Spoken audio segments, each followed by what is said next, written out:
아이가 불 꺼진 방에 뭐 쑥 들어가서 뭘 집어가지고 나오더라. 뭐가 보이냐, 깜깜한데. 아니, 아빠는 아무것도 안 보여요? 난 다 보이는데. 그런 사례가 있어요. 그러면 이제 좀 이상한 거죠. 객관적인 평가를 해야 되는데, 그거를 학원에서 실시하는 레벨 테스트로 평가하면 안 됩니다. 하루에 5분씩이 쌓여가지고요. 아이의 역량에서는 100%, 120%, 150% 만들어낼 수 있어요. 그게 영재를 인재로 만들었습니다. 인류 공용에 이바지하는 걸로 만드는 과정이다. 저는 서울대 수학과를 졸업했고요. 이름은 지형범이고요. 현재 하고 있는 일은 많은 영재 아동의 부모들이 아이들을 키우면서 겪게 되는 여러 가지 어려움에 대한 다양한 상담을 하고 있습니다. 크게 두 가지를 많이 주시를 합니다. 하나는 과도성이라고 그래서요. 뭐든지 좀 지나치다 이거죠. 되게 예민하고 뭐 호기심도 너무 강하고 고집도 세고 부모님들이 양육하는데 상당한 어려움을 겪는 게 첫 번째고요. 두 번째 이제 몰입 특성이라고 그래서 뭔가에 관심이 가면 굉장히 깊이 들어가는 경향들이 자주 나타납니다. 그래서 특정한 놀이, 뭐 특정한 뭐 책, 컨텐츠에 딱 빠지면 이제 주변에서 불러도 잘 못 듣는다든지. 평소에는 굉장히 예민하고 너무 멀리서 하는 얘기도 쉽게 듣고서는 왜 그런 식으로 뭐 내 얘기를 하냐는 둥 이렇게 따지는 아이가 불러도 이제 대답을 못 한다 그러면 이제 이상한 거죠. 이제 그걸 몰입 특성이라고 얘기하고요. 근데 일률적이지는 않는 것 같아요. 성격들이 다양한 형태로 방향으로 나타나기 때문에 종잡기 어렵다. 한마디로 정의하기도 좀 어렵다. 그래도 이제 그 아이를 좀 천천히 관찰을 해보게 되면 그런 과도성과 몰입 특성이 가장 두드러지게 나타난다. 그렇게 얘기할 수 있습니다. 영재 정의에 대해서는 가장 이제 보편적으로 많이 받아들여지는 정의는 세반고리 모형이라는 얘기를 하거든요. 창의성 플러스 과제 집착력 아니면 문제 해결력 높은 이제 IQ 뭐 세 가지가 겹쳐져야 영재다 이렇게 얘기를 하고요. 그리고 이제 제가 관여했었던 그 멘사 조직에서는 그냥 IQ 검사해서 상위 2%를 끊고 이제 그 사람들을 영재의 범위라고 사용하고 있어요. 30명 중에 하나 정도로 보는 게 적절한 뭐 기준이 아니겠느냐 이렇게 생각하는 사람들도 있고요. 근데 그게 항상 문제가 있죠. 2%는 영재고 3%는 아니다. 뭐 3%까지 봐줍시다. 그러면 4%는 영재가 아니야? 그런 얘기가 있어. 이제 그걸 이제 우리가 경계성 모순 뭐 그렇게 좀 약간 연속적으로 약간씩 그 특성들이 수치로 나타났을 때 미묘하게 바뀌는데 어디다가 그걸 선을 긋느냐에 따라서 영재다 아니다 얘기하는 것은 좀 곤란하지 않느냐. 그럼에도 불구하고 한 2, 3%, 5% 정도 넘는 아이들은 평균적인 애들하고 상당히 특성이 다르기 때문에 일단은 저는 5% 조금 넓게 봐서 한 10% 정도에 있는 아이들을 대상으로 해서는 이렇게 이제 교육을 시켜야 됩니다. 이런 것을 원칙으로 이런 것을 최우선해서 좀 케어해야 됩니다 하는 기준으로 보고 있습니다.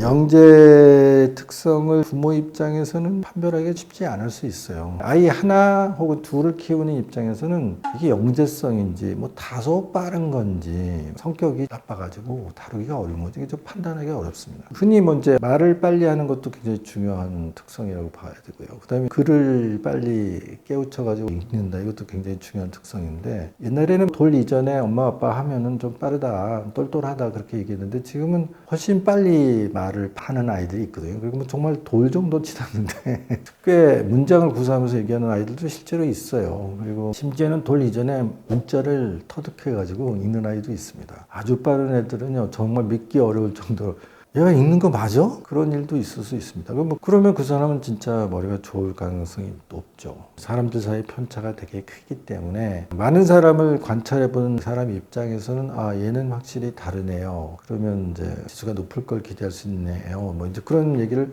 할 수는 있겠으나 일반적인 부모 입장에서는 좀 판별하기가 좀 어렵고 알 수가 없기 때문에 할 수 없이 굉장히 데이터가 많이 쌓여있는 지능 검사라는 평가 시스템을 이용해서 얘가 어느 정도인지 좀 객관적으로 평가해 볼 필요는 있다 그렇게 생각합니다.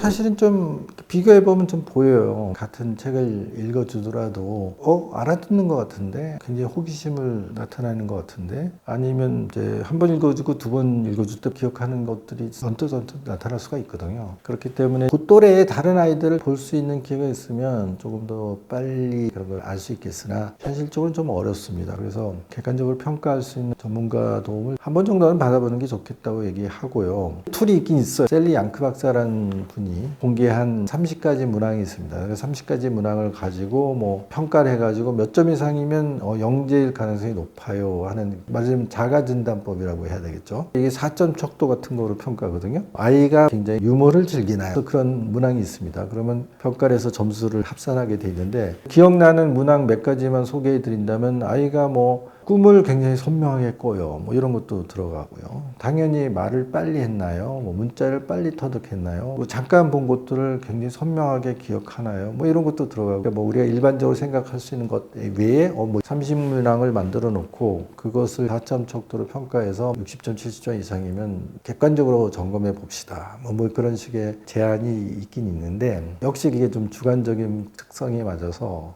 그런 걸 가지고 우리가 쉽게 판단하기는 좀 어렵다고 봐야죠. 사실은 수백 페이지짜리 책을 탐독을 한다는 게 보통 아이들로서는 있을 수 없는 일이거든요. 많이 의심을 하죠. 얘가 진짜 읽는 거 맞아? 그래서 책의 내용을 물어봤더니 많이 알더라, 그런 사례들도 있고요. 아이들이 자기가 좋아하는 주제에 대한 책을 읽기 시작하면 이미 수십 권 이상 읽었다, 그런 걸 우리가 가정할 수 있겠죠. 그러면 600페이지 되는 책의 내용 중에서도 상당수는 이미 다른 책에서 한 번 정도는 흡수가 된 지식일 가능성이 높죠. 그러면 거기서 이제 좀 새로운 내용, 자기가 좀 더 의미 있다고, 재밌다고 생각한 내용은 재독, 삼독을 하겠지만 어떤 부분은 과감하게 스킵하고 있다고 봐도 되겠죠. 그렇지만 전체 책의 흐름이라든가 담고 있는 내용의 상당수는 이미 머릿속에 다 흡수가 돼 있는 상태고, 그런 책을 뭐 6시간 정도 탐독을 했다 그러면 그 안에서 새로운 지식도 새롭게 흡수가 됐을 테고, 그러니까 그 책을 읽었다고 해도 틀린 건 아니죠. 그리고 그 정도를 하고 있다면 당연히 영재의 수준에 넘어섰을 것이다, 그렇게 생각할 수 있습니다. 여기서 이제 만난 아이들 중에는요, 놀라운 아이들이 실제로 많이 있어요. 초등학교 2학년, 3학년 아이가 레미제라블 완역본 같은 걸 읽는다든지, 해리포터 같은 걸 뭐 영문으로 읽는다든지, 되게 복잡하고 어려운 단어가 막 쏟아져 나오는 책들을 읽는 초등학생들이 실제로 있거든요. 사실 그 정도 되면 아이의 그 인지 발달의 속도라는 것은 뭐 대단하다고 봐야 되겠죠. 그리고 그런 아이들은 그런 책을 한 권 읽었다면 비슷한 수준의 어휘 수준이나 방대한 콘텐츠가 있는 책을 뭐 재미만 있으면 실제로 독파할 수 있다고 봐야 되고, 이제 그런 아이들은 사실 책이라든가 많은 이제 컨텐츠가 담겨져 있는 텍스트를 통해서 마음껏 자기의 어떤 지적 역량을 이제 확장시켜 나가고 고도화시켜 나가는 쪽으로 이제 도와주는 게 맞다는 게 제 입장이고, 그렇게 했을 때 부작용보다는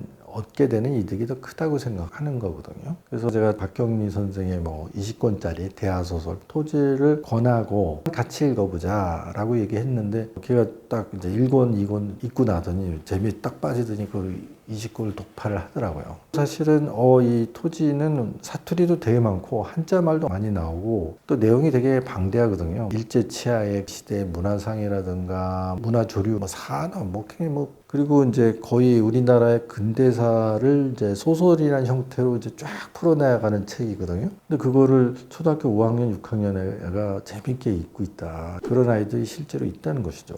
그만큼 이제 또 아이들 사이에 편차가 크다는 얘기이기도 하고요. 600페이지짜리 책을 6시간에 걸쳐서 독파를 하는 아이다, 그러면 당연히 문제고, 그 아이들의 성장을 위해서는 특별한 케어가 필요할 거라고 저는 생각합니다. 지수가 높은 아이들이 좀 예민합니다.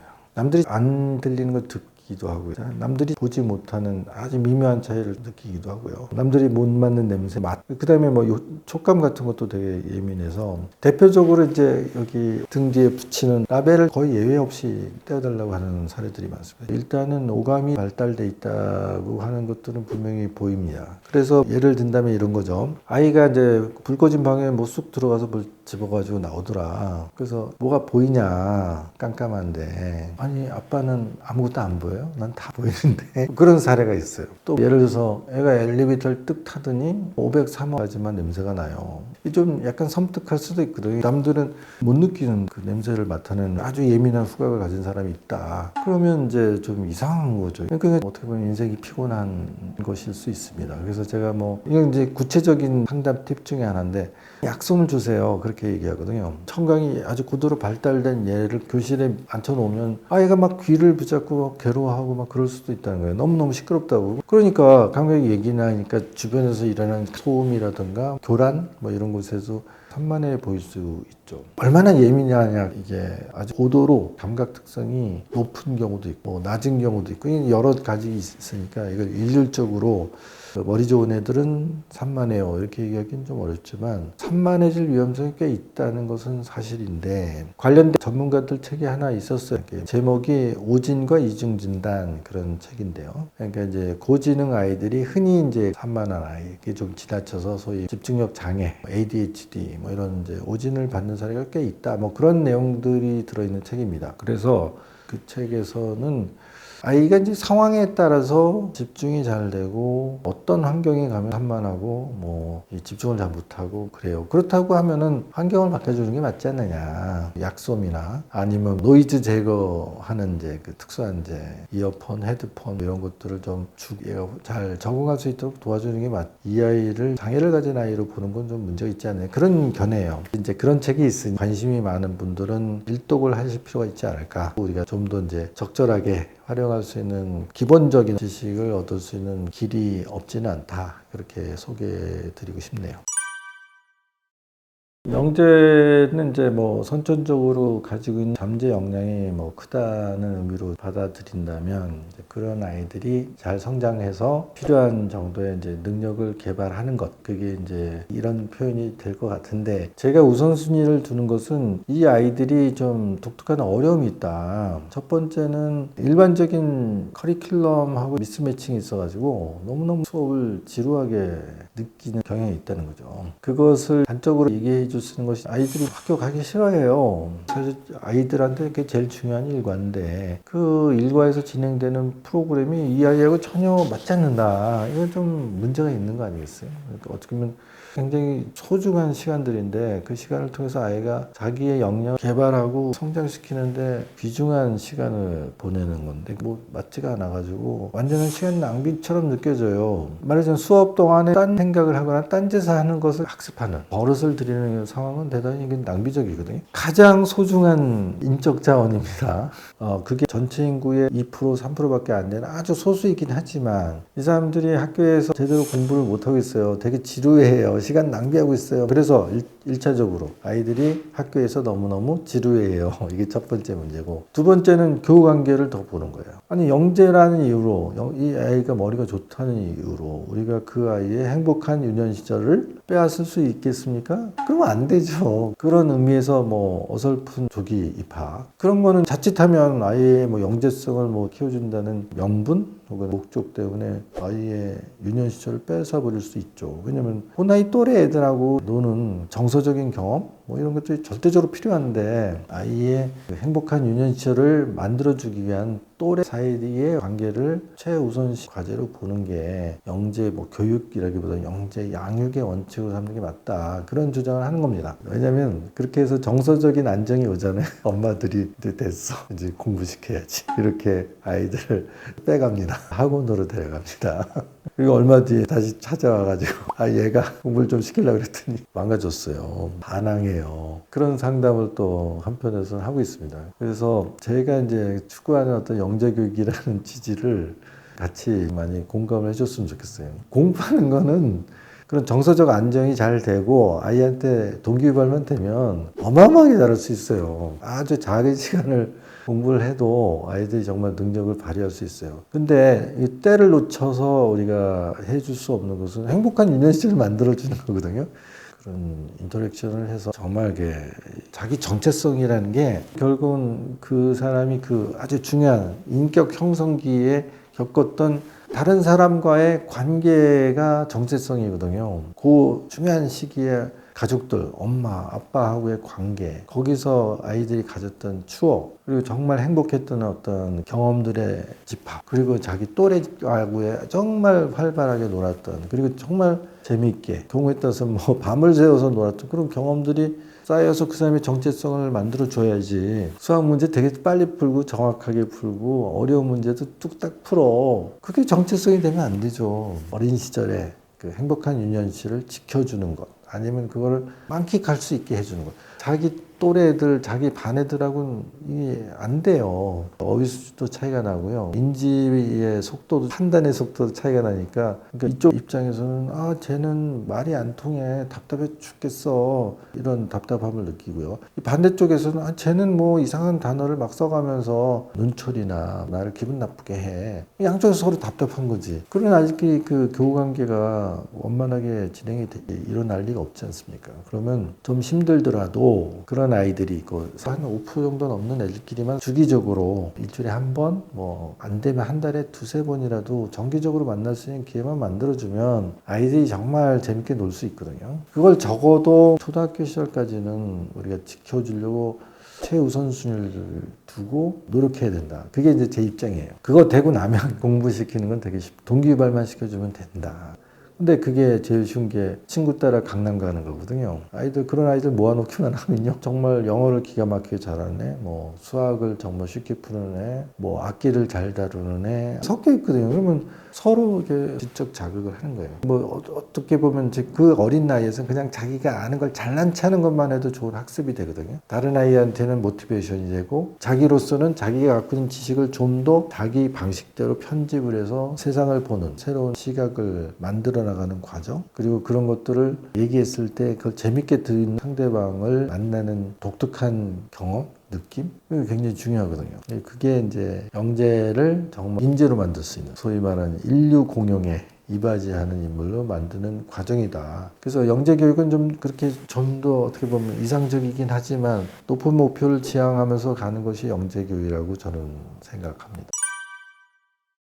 냉정하게 말해서 사실은 지능 지수를 한번 객관적으로 평가할 필요가 있어요. 그러면요, 지수에 따라서 정말 정확한 효과가 높은 교육법이 좀 다르다고 봐요. 그래서 이제 뭐 아주 쉽게 얘기하면 지능 지수를 제가 120 정도 나오면 아이는 사실 20% 정도 선행을 하는 게 어렵지 않은 아이예요. 뭐 10살이면 초등학교 한 3, 4학년 되잖아요. 그러면 20%, 2년 정도의 선행을 해도 무리가 없다는 거예요. 그러니까 이제 그런 것들을 아이가 갖고 있는 수용 능력, 소화해낼 수 있는 능력을 우리가 좀 객관적으로 평가를 해서 그걸 기준으로 삼고 적절한 속도를 맞춰주면 성공적으로 될 수 있다는 거죠. 근데 이제 옆집 애가 걔는 지금 중학교 몇 학년 걸 한데 이런 걸 기준 삼으면 안 되죠. 그 아이가 진도는 그렇게 나갔지만 실제로 그런 정도의 개념을 제대로 흡수하지 못한 상태에서 진도만 뺀 사례가 얼마든지 있거든요. 그러니까 진도를 뺀다는 건 상당수 그 허상일 수도 있고, 그러려면 얘의 인지 발달 속도가 20% 빠른 애예요, 30% 빠른 애면 거기에 맞춰서 개념을 잘 정립할 수 있게 도와주면 많은 문제를 풀지 않고 괴롭히지 않으면서도 상당한 성과를 내는 이제 경험을 가지고 있어요. 30%, 40% 빠른 아이는 그런 속도감을 유지해주면 재밌게 공부한단 말이에요. 그럼 그 속도가 맞는 것이죠.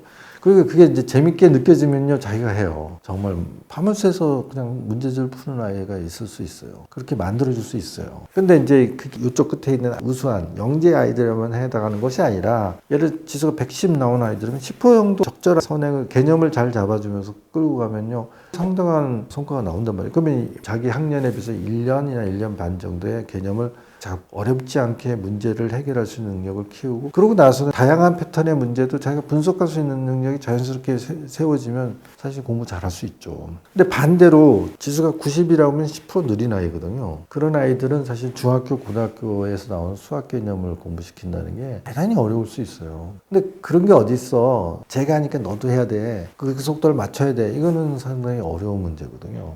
그런 친구들이라면 사실은 그걸 가지고 네가 살아갈 수 있는데 실질적으로 필요한 공부를 시켜주는 게 맞죠. 우리나라 같은 경우 고등학교 졸업이 거의 97%, 뭐 8% 어마어마하게 높은 비율입니다. 근데 그게 미국, 유럽 같은 선진국에서도 그렇게 높은 비율이 안 나와요. 깊이 있는 전문성을 바탕으로 해서 그 분야의 기술적인 리더, 프로젝트 리더, 그런 것들을 할 수 있는 역량을 키워주는 과정이라고 봐야 되거든요. 그러니까 테크니컬하게 요렇게 하면 공부 잘할 수 있어요. 요것만 잘하면 공부를 잘하겠다는 그런 유튜브를 제가 굉장히 많이 보거든요. 근데 거기에 지능 지수라는 걸 싹 빼버리면요, 그거 좀 문제가 있어요. 그러니까 우리 데일리 어썸의 이제 시청자들이 이제 교육에 관심이 있어서 볼 텐데, 그 모든 사람들한테 통할 수 있는 조그만 팁을 드릴 수 있죠. 재밌게 공부시키면 돼요. 눈높이를 잘 맞춰주세요. 근데 그건 너무 추상적이고 구체적인 팁을 주게 되면 이게 맞는 아이가 있고 맞지 않은 아이도 있을 거예요. 그래서 제가 우리 부모들한테 해드리는 기본적인 팁이 있어요. 그게 5분 미니 퀴즈 대회입니다. 아이의 수준을 잘 보셔가지고 6개의 문제를 준비해라. 그중에 4개의 문제는 얘 수준에서 굉장히 쉬운 문제. 제가 그걸 이제 밀덤 문제라고 얘기를 합니다. 쉬워. 풀었어. 어이, 잘했어. 이것도 쉬워. 이것도 풀었어. 정답이야. 잘했어. 네 문제를 탁탁탁탁 푸는 거예요. 그리고 5번째 문제는 도전과제를 주세요. 그러니까 우리 아들이, 우리 딸이 이 문제 풀 수 있을까 없을까?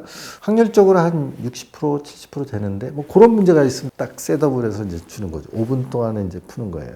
그럼 1, 2, 3, 4 문제는 탁탁탁 풀었어. 이 문제는 알 때 얘 나름대로는 어떤 부분이 잘 소화가 안 돼 있어가지고 자기가 가지고 있는 지혜를 모아야 돼. 집중해야 돼. 근데 그렇게 한 문제가 딱 도전과제로 제시됐을 때 아이들이 노력을 한다는 거죠.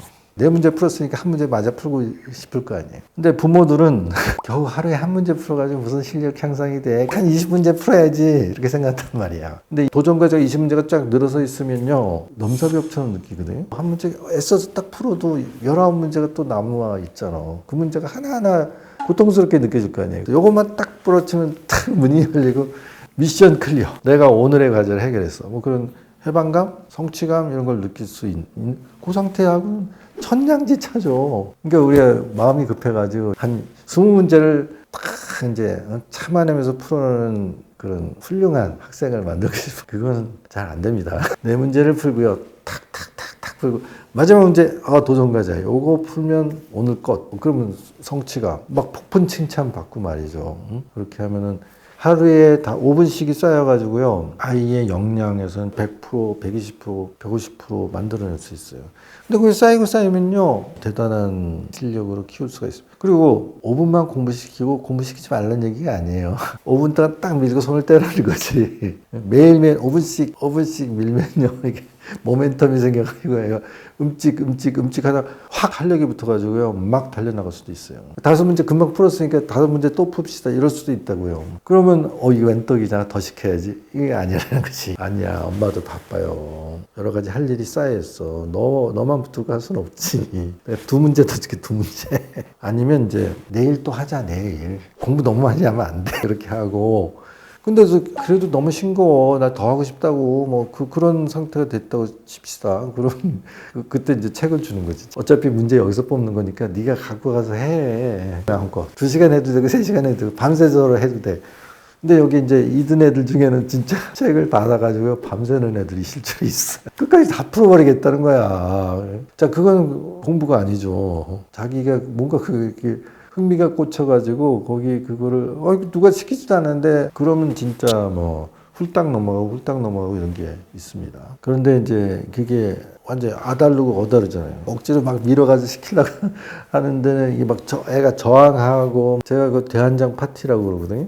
요 핑계 저 핑계 하면서 어떻게든지 시간을 질질 끌면서 안 하려고 하는 애를 억지에 붙잡고 신경전을 벌이고 짜증을 부리고 이런 상황하고 엄마 조금만 더 하자고 5분만 더 해 뭐 이런 상황 그러면 이제 그 약간 탄력을 붙은 다음에 네가 해서 그 모멘텀이 딱 생겨가지고 스스로 굴러가잖아요. 내가 이게 공을 굴리는데 내가 공을 끝까지 드리블해서 저기 골대까지 가겠다 그러면 자기가 경기를 하는 거죠. 아이의 몫을 자기가 하면 되겠습니까? 그게 아니라 싹 밀고 하루에 5분씩만 주고 그러다 보면 자기가 하루에 2-3시간 공부해도 재밌을 수 있어요. 제가 서울대 수학과에서 만난 친구들은 그런 경험들이 다 있습니다. 시를 좋아하는 사람도 있고요. 뭐 아니면 전혀 엉뚱한 것에 빠진 사람들 되게 많았고요. 근데 걔네들이 한 번씩은 미쳤던 거거든. 한 3개월은 식음을 전폐하고 바둑에 빠졌던 경험들이 있었거든요. 그러니까 그런 식으로 그냥 그 머리 아픈 그런 것에 푹 빠져가지고 했던 그런 특별한 종류의 인간들이 있고요. 아이들 특성이 있거든요. 아이들한테 가장 적합한 속도가 있습니다. 그걸 잘 맞춰주면 가장 좋은데 그러려면 객관적인 평가를 해야 되는데 그거를 학원에서 실시하는 레벨 테스트로 평가하면 안 됩니다. 냉정하게 얘기해서 학원의 레벨 테스트라는 것은 마케팅 무기란 말이에요. 결국은 뻔하죠. 그 학원 오래 다니는 애들이 유리한 거 아니니까. 그러니까 여기 뒤늦게 들어왔으니까 수업을 좀 세게 받아야 됩니다. 과제를 이만큼 해야 됩니다. 뭐 그런 메커니즘이거든요. 냉정하게 얘기하면 멀쩡한 아이를 사실은 공부 안 한 아이로 만들어 버리고 비난하고 반성하고 너 공부 많이 해야 돼. 근데 뭐 아이들에게 동기부여이 되겠습니까? 그게 아니죠. 그 5분 미니 키즈 대회라는 방식을 이용하면 의외로 상당한 효과를 볼 수 있고, 그러면 그 이제 문제 수준, 애가 문제를 얼마나 쉽게 풀어내느냐, 얼마나 빨리 넣느냐를 이렇게 가늠하면서 얘 수준을 우리가 모니터링할 수 있습니다. 최근에 출간된 영재수학학습법이라는 책에서 사실 그런 내용들 조금씩 제가 정리를 해서 올려놨으니까 관심 있으신 분은 한번 읽어보시는 것도 도움이 될 것 같습니다. 근데 얘가 진짜 아주 평균적인 지능지수를 보인다면 사실은 학교 커리큘럼을 정확하게 쫓아가는 것이 가장 이상적이죠. 다른 애들이 막 선행한다고 해가지고 무작정 그걸 이렇게 시키면 사실은 시간 낭비가 될 가능성이 높죠. 아이가 소화가 안 된 상태에서 좀 추상적 수학 개념을 어거지로 외워야 될 이유가 없거든요. 하지만 이제 그런 정도를 끌어주는 데 있어서는 철저하게 아이의 수용할 수 있는 속도를 잘 감안해서 좀 지수가 낮은 아이들은 과감하게 저학년 것도 좀 복습을 해주면서 잘 짚어주는 게 결과적으로는 얘가 성취할 수 있는 성적의 맥시멈을 구하는 길이 되는 거지, 그냥 막연하게 뭐 애들이 다 거기서 거기지 결국 공부하는 양이 결정할 것이다 이렇게 생각하는 거는 아닙니다. 왜냐하면 그 시간을 좀 균형 있게 잘 쓰는 게 맞거든요. 그런 훨씬 다양한 텍스트를 읽어줄 수 있는 외국어 뭐 능력과 얘기할 수 있는 능력 뭐 그런 것들을 키우는 게 현실적으로 맞지 않나, 컴퓨터를 좀 잘 다룰 수 있는 어떤 능력을 투자하는 게 맞지 않나, 그런 생각을 하는 거죠.